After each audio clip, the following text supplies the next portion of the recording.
अस्सलामुअलैकुम यार हसन। आज हम बात कर रहे हैं फाइनेंशियल मैनेजमेंट के फंक्शंस के हवाले से। तो पहला फंक्शन है financing activities. Financing activities finance account इसके अंदर मैनेज फाइनेंशियल मैनेजमेंट में बोलते हैं कि पैसा कहाँ से सप्लाई किया जाएगा बिजनेस को। या तो क्या लिए जाते हैं, लॉन्ग टर्म लोन लिए जाते हैं, या मालिक खुद इक्विटी देते हैं, या हम छोटी छोटी बोरविंग्स या लोन्स करते हैं। उसको कहते हैं फाइनेंसिंग एक्टिविटीज। फाइनेंसिंग ठीक सर। एक्टिविटीज होता है कि या तो लंबा बड़े अरसे का लोन लेना, या मालिक खुद फाइनेंस करेगा, पैसा देगा, या शॉर्ट टर्म छोटे छोटे लोन्स लेके अपना काम चलाना। इस डिसीजन को हम बोलते हैं इन फाइनेंसिंग डिसीजन। अब हम नेक्स्ट चलेंगे इन्वेस्टिंग डिसीजंस के। जब वो पैसा इकट्ठा हो गया तो उस पैसे को आपने सेल और परचेज करना है, क्या, एसेट्स। तो जो आपने सेल और परचेज करने हैं ना एसेट्स, तो वो जी। उनका जो डिसीजन होता है उसको हम कहते हैं फाइनेंसिंग एक्टिविटीज। तो जिस तरह हम बात कर रहे थे कि डियर ये हमें क्या होएगा, ये आप जब लेक्चर्स वहां देख रहे हो तो वहां पे ये चीजें नहीं मिल रही, कोई ऐसा मसला नहीं है। हम इनको थोड़ा डिटेल में देखेंगे और इसको चलाएंगे तो मामलात इंशाल्लाह बेहतर हो जाएंगे। अच्छा जी। ठीक सर। नेक्स्ट हमारे पास है फाइनेंशियल एनालिसिस। फाइनेंशियल एनालिसिस होता है कि जब हमने किसी भी बिजनेस प्रोजेक्ट को क्या करना है, एवेल्युएट करना है। यानी उस प्रोजेक्ट का बजट, प्रोजेक्ट को देखना है, उस प्रोजेक्ट का बजट बनाना है, उसकी कॉस्ट देखनी है, उसकी परफॉर्मेंस और सूटेबिलिटी देखनी है। तो उसको हम कहते हैं फाइनेंशियल एनालिसिस। हम कोशिश करते हैं कि ऐसी जगह पैसा डालें जो कि क्या होए, जो कि स्टेबल होए, सॉल्वेंट होए, लिक्विड होए और प्रॉफिटेबल होए। तो हम वहां पैसा ठीक। डालते हैं। ठीक हो गया। इसको ठीक कहते हैं ठीक सर। Financial decision. नेक्स्ट है हमारे पास ठीक। Source of financing. देखें, ठीक। सोर्स ऑफ फाइनेंसिंग होता है कि पैसा आएगा कहाँ से। या तो एक्सटर्नल फाइनेंस से आता है या इंटरनल से आता है। जब एक्सटर्नल से आएगा तो उससे लोन आउटसाइड द फर्म, और जब इंटरनल आएगा तो खुद सप्लाई करेंगे। अब टाइप्स ऑफ फाइनेंसिंग, एक इक्विटी होती है और एक डेट होता है। इक्विटी शेयर्स के थ्रू की जाती है, डेट फाइनेंसिंग लोन के जरिए की जाती है। डेट फाइनेंसिंग थ्रू लोन की जाती है। ठीक हो गया। अच्छा जी। अब इसमें नेक्स्ट जो हमारे पास है वो है कि उसे क्या कहते हैं, time period of financing. Long term financing normally 1 साल से ज्यादा होती है, और शॉर्ट टर्म फाइनेंसिंग नॉर्मली जो होती है वो 1 साल से लेस कम देन होती वन। है। ठीक हो गया। और ठीक है। उसके अलावा हमारे पास नेक्स्ट क्या है जी, इक्विटी फाइनेंसिंग होता है इन्वेस्टमेंट बाय द ओनर। मालिक ने जो पैसे इन्वेस्ट किए हैं उसको हम क्या कहते हैं, उसको हम कहते इक्विटी। हैं, उसको हम कहते हैं इक्विटी इन्वेस्टमेंट। नेक्स्ट है cost of financing. Cost of financing होती है कि जब भी हम कोई चीज, कोई एसेट परचेज करते हैं या कोई लोन लेते हैं। लोन क्यों लिया, एसेट परचेज करने के लिए। कभी ऐसे नहीं हुआ कि हम लोन ले लें और उस लोन को हम ऐसे ही रख दें। ना ना ना ना, उस लोन को हम लेंगे और उसको क्या करेंगे कि उससे एसेट खरीदेंगे। तो वो जो ठीक। लोन लिया उस पे जो हमें इंटरेस्ट पे करना पड़ेगा उसको हम कहते हैं कॉस्ट ऑफ फाइनेंसिंग। अच्छा, शेयर्स दो ठीक। तरह के होते हैं, कॉमन और प्रेफर्ड शेयर्स। कॉमन, कॉमन और प्रेफर्ड शेयर्स। कॉमन शेयर्स होते हैं जो कि फॉर्म ऑफ इक्विटी होते हैं, यानी ये इक्विटी कैपिटल को कहते हैं। तो ये इक्विटी का हिस्सा होते हैं, और इक्विटी होती है इन्वेस्टमेंट बाय द ओनर। ठीक है। तो ये मालिक जो है वो इन्वेस्ट ठीक। करते हैं तो उनको शेयर्स दिए जाते हैं, उन शेयर्स को कॉमन स्टॉक्स कहते हैं। ठीक है। Common share holder are at the bottom line when it comes to dividend and receiving the compensation. यानी इनको सबसे आखिर में डिविडेंड मिलता है, और सबसे आखिर में इनके अजाल लॉस का अजाला किया जाता है। कंपनसेशन होता है अजाला करना। अगर कंपनी बैंक करप्ट होगी, ठीक। कंपनी कंपनी अगर फारिग हो जाएगी तो the common stock share hmm. Holder is entitled to all assets and common shares after liability has been satisfied. जितने लेन देन है जब वो खत्म हो जाएंगे तो उसके बाद किसकी बारी आएगी, कॉमन शेयर होल्डर्स की बारी आएगी। ठीक हो गया। ठीक सर। ठीक। प्रेफर्ड जो होते हैं उनको प्रेफरेंस दी जाती है इनके मुकाबले में।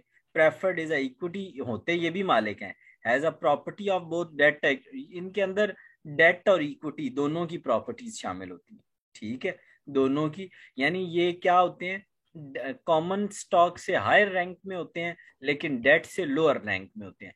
क्योंकि जब कंपनी हसन खत्म होती है ना, तो सबसे पहले किनके पैसे देते हैं? डेट जिनसे लिया होता है, कर्जा। फिर देते हैं ठीक है। प्रेफर्ड स्टॉक के, और फिर देते हैं कॉमन स्टॉक्स के। ठीक हो गया। सबसे पहले ठीक किसके है। पैसे देते हैं? सबसे पहले देते हैं डेट। डेट जो डेट लिया के। होता है, फिर प्रेफर्ड की, और फिर कॉमन।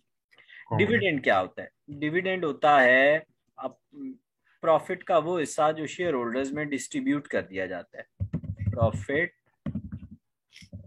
पार्ट डिस्ट्रीब्यूटेड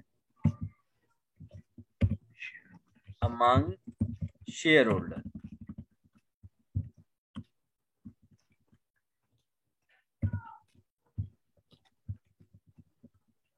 प्रॉफिट का वो हिस्सा जो शेयर होल्डर्स में डिस्ट्रीब्यूट कर दिया जाता है, उसको हम क्या कहते हैं? डिविडेंड कहते हैं। डिविडेंड।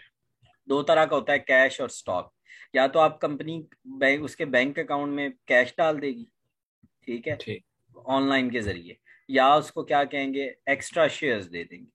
क्या दे देंगे? Extra shares. Extra share. Profit financing क्या होता है? कंपनी कहती है कि ना, हमने तो भाई जो कंपनी का प्रॉफिट है ना, वो लोगों को डिस्ट्रीब्यूट नहीं करना, बल्कि उसको रिटेन करना है। रिटेन्ड अर्निंग, यानी जो हमने उसको रखना है अपने पास, और रख के क्या करना है, लोगों में, लोगों, उसको हमने एज अ इन्वेस्टमेंट यूज करना है। हसन प्रॉफिट हुआ 50 लाख का, एक तरीका यह है कि लोगों में तकसीम कर दें। एक तरीका यह है कि उस ठीक। प्रॉफिट को रख के, उस प्रॉफिट को रख के, जी शाह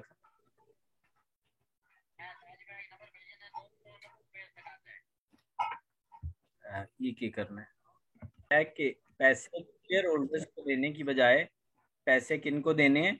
शेयर होल्डर्स को देने की शेयर बजाय होल्डर्स को। हमने क्या कर लिए? रिटेन। रिटेन होता है पास रख लेना। रिटेन होता है ठीक सर। पास रख लेना, कि भाई नहीं ठीक। देनी, नहीं देने, इसको फिर उसका रखो। सर क्या करते हैं? उसको पास रख के ना, तो उसको इस्तेमाल किया जाता है, उसको इस्तेमाल किया जाता है कि भाई ये जो ठीक। है ना, पैसे हम देंगे नहीं, वो पैसे जो हैं उनको इस्तेमाल करके कोई चीज खरीदेंगे ना। कोई प्लांट लगाना है, कोई कोई चीज करनी है, कोई कोई चीज करनी है, तो ठीक है हसन सर। वो उस तरह बेटा उसको किया जाता है। ठीक हो गया। ठीक। ठीक नेक्स्ट है है। बेटा types of financing. Debt financing, public issues और प्राइवेट लोन्स। यानी पब्लिक इशू होता है, हम सारे लोगों को कहते हैं कि जनाब आप दरखास्त दें, दरखास्त दें, और आप क्या करें, आप लोन हमें दें। हम सारे लोगों को रिक्वेस्ट करते हैं। हम क्या करते हैं? ठीक। सारे लोगों सारे लोगों को। को रिक्वेस्ट करते हैं कि आए। जनरल पब्लिक को कहते हैं कि जनाब आए, और ठीक अब है। जो कंट्रीब्यूट करना चाहता है वो आके करे, वो आके करे, ठीक कंट्रीब्यूट है। करे। ठीक। तो उसको कहते हैं मतलब बाहर से इन्वेस्टमेंट हम करवाते हैं। बिल्कुल। प्राइवेट लोन होता है कि हम चंद लोगों को कहते हैं कि जनाब हमें लोन दें, और हम आपका लोन को चलाएंगे। अब नेक्स्ट है हमारे पास types of interest and its base. Fix and floating rate. Floating rate वो रेट होता है जो कि फ्लक्चुएट होता रहता है, ऊपर नीचे होता रहता है। फिक्स रेट वो होता है जो हमेशा फिक्स रहता है, वो ऊपर नीचे नहीं होता, वो फिक्स हो जाता है, वो मतलब उसके अंदर चेंजेस नहीं होती। ठीक हो गया ना? तो सर इसकी फ्लोटिंग, कोई एग्जांपल वगैरह कोई? बेटे देखो, जैसे वो कह रहा है कि सेंट्रल बैंक का जो रेट होता है ना, वो फिक्स हो जाता है। लेकिन बैंक्स आपस में जब एक दूसरे को लोन दे रहे होते हैं, तो वो डिमांड एंड सप्लाई को करते हैं। वो किसको करते हैं? ठीक। Demand and demand and supply को सप्लाई। करते हैं। ठीक। काइबोर क्या है? ठीक। Karachi inter bank offered rate, commonly use in daily reference rate. ये वो रेट होता है जिसपे बैंक क्या करते हैं? अनसिक्योर्ड फंड दूसरे किसी बैंक को देते हैं। यानी बैंक जो आपस में एक दूसरे को दे रहे होते हैं ना, फंड्स, उसको हम क्या जी। कहते हैं? इंटरबैंक। जी इशफाक सब सिस्टम बिजी है। नहीं नहीं नहीं नहीं नहीं नहीं, सिस्टम बिजी है। ठीक। अच्छा हसन, तो मैं आपको क्या बता रहा था कि यार इंटरबैंक जो हाँ, एक दूसरे एक को जो बैंक दूसरे लोन बैंक देते हैं को। ना, हाँ, उसको कहते हैं जी। काइबोर। अच्छा, फाइनेंशियल लेवरेज क्या होती है? आपके जो बिजनेस के अंदर लोन कितना हुआ हुआ है, उसको कहते हैं फाइनेंशियल लेवरेज। आपके बिजनेस के अंदर लोन, मसलन 100 रुपए से हमने बिजनेस शुरू किया। जी सर। हमने क्या किया? 100 रुपये से जो है बिजनेस स्टार्ट की है। ठीक है, तो हमने 100 रुपए से अगर बिजनेस शुरू किया, तो फिर क्या हुआ? कि वो यार हसन, बड़ी सादी सी बात है, उसमें हमने 20 रुपए का लोन डाला, उसने उसमें हमने बीस कि रुपए का लोन डाला। लॉन्ग डाला। तो 20 रुपए जो होगी वो लेवरेज होगी। 20 रुपीज की क्या कि होगी हसन? लेवरेज लेवरेज होगी। लेवरेज। ठीक है, तो ट्वेंटी ठीक। रुपीज की क्या होगी? लेवरेज होगी। लेवरेज होगी। तो ये तरीक़ेकार है, इसको फाइनेंशियल लेवरेज डिफाइन अच्छा, किया। लेवरेज का।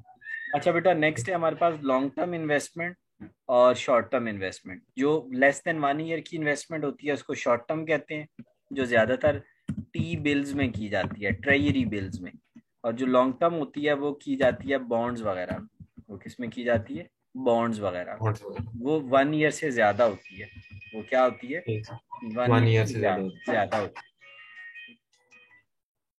अस्सलाम वालेकुम सर।